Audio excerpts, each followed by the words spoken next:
Uh, Today's activity is ansira na to ang activity number 6, no?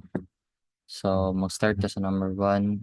Number 1 there is create a trigger that will record payment logs of customer each time they pay for their rented films. The payment log table has the following attributes. Ani. So, ang ipabuhat diri sa number 1 is mag-create tag trigger function. Then logs din. I-record ang mga payment logs. So, proceed ta sa to ang ano. So, first is, kailangan na to ang ano, no? Kailangan ta og table para dito na to ibutang ato mga payment log. After then is mag-create yung tag trigger. So, in order to do that, mag-create tag table first. Create table if not exists. Unsa man ang ato ang ipangalan. Payment log lang ang pangalan. Create table if not exists. Payment log.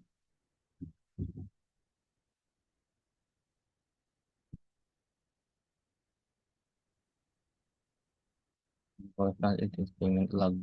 Sunod dayon is kailangan na to ang sa to payment log ID.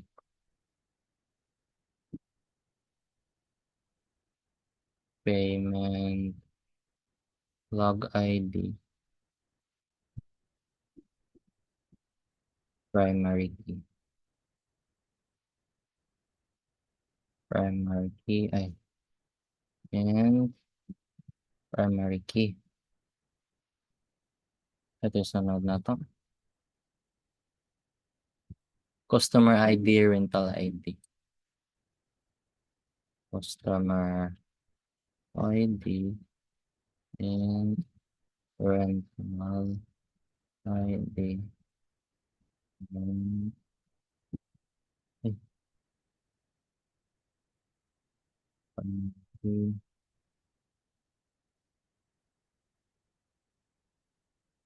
amount paid.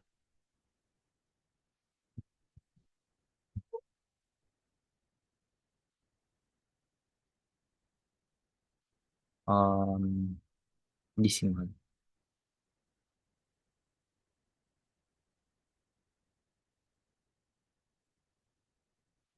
And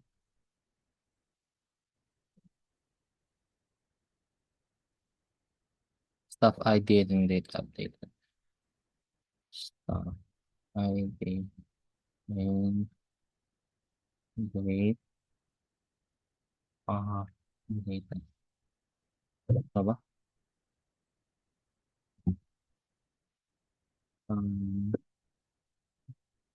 Um, default. Now, default na kung current na to nga time every mag ano ta mag-insert into ta.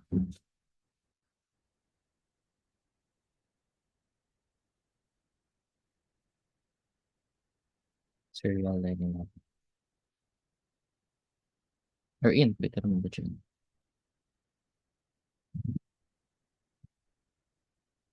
So, nakabuhat na taog table.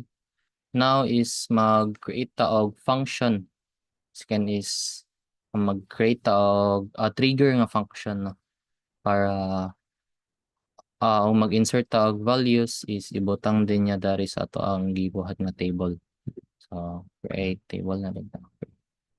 So, pwede rin siya i-diretso na ginani. Hindi na nato siya kailangan i-separate. Create or replace. Pwede na sa create or replace. Function. Uses. So, chat. Create or replace function. Hindi naman hilang. Create or replace function. Log payment.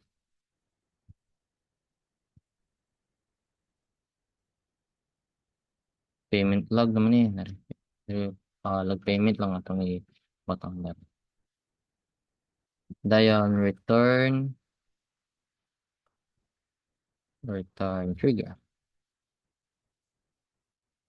Return trigger. Ito rin language something. Language, so ito siya. Languages, no?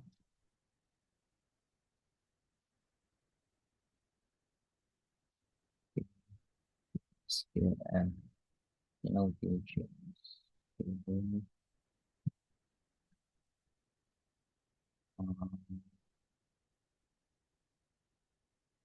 as $.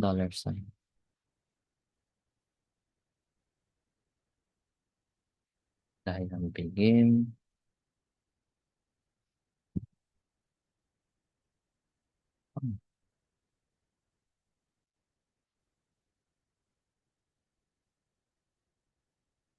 Ano ko?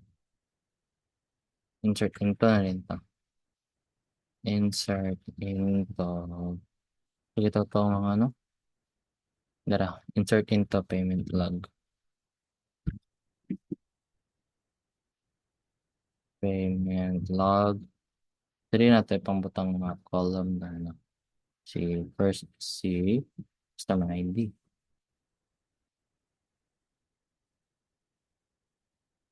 Customer ID. Rental ID. Amount paid. Amount paid. Decimal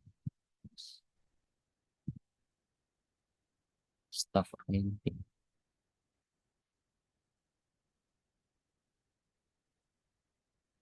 Staff ID. Ngayon, date updated.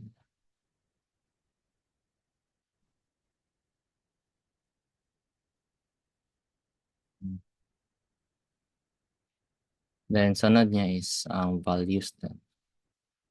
Values niya, dot customer ID.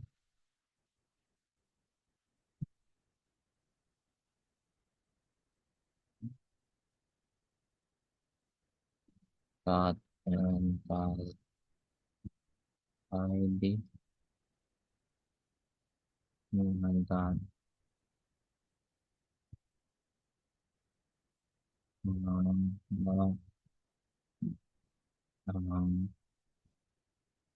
paid. That's ID. Niya, dot date updated. Yung that date updated. So, ito ba? Ay, delete din. There is timestamp na itong ibutang direct. Now lang yapon. Now. Ayan. Return.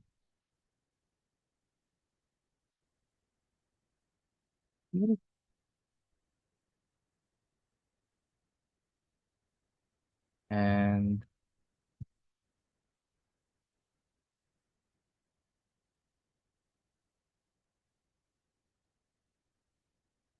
yeah.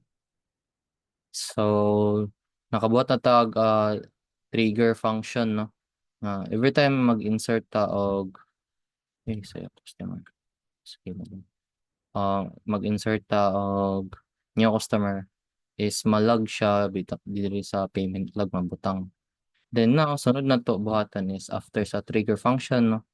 Ang values din niya kay butang pud niya dito sa ato ang payment nga table. So mag-create na pud tag another nga trigger para ibutang siya dito sa payment nga table. So create trigger. Sa mato yung ipangalan dari. Trigger log payment na lang. Trigger log payment. Trigger log payment after insert in. Answer insert yun to. I didn't. So insert on payment. Payment siya itong payment na table. For each row. For each row. Then execute. Execute function na ano tong execute function mag-base siya sa atong log nga payment nga function log payment right.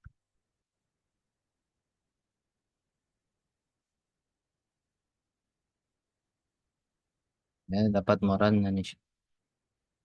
So,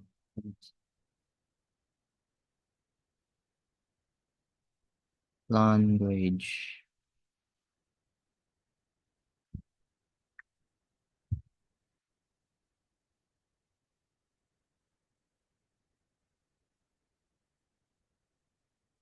anong settings kasama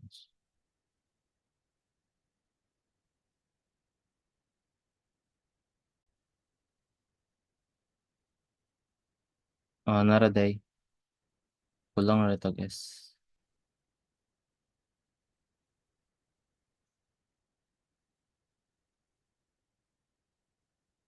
trigger log payment wait trigger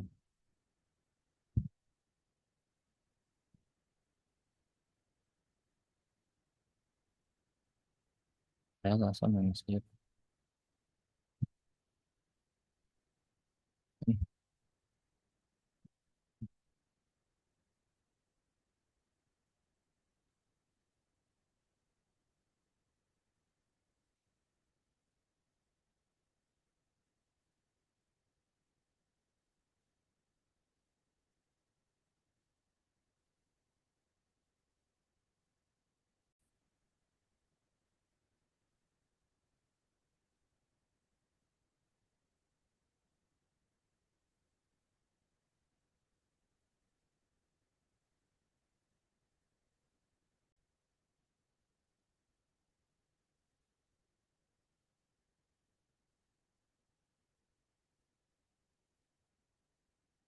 so nara success no rows every time nga mag-insert tag values is ma-trigger ang function butang siya sa payment log dayon kaning create trigger then is mabutang po siya sa payment na table so that's it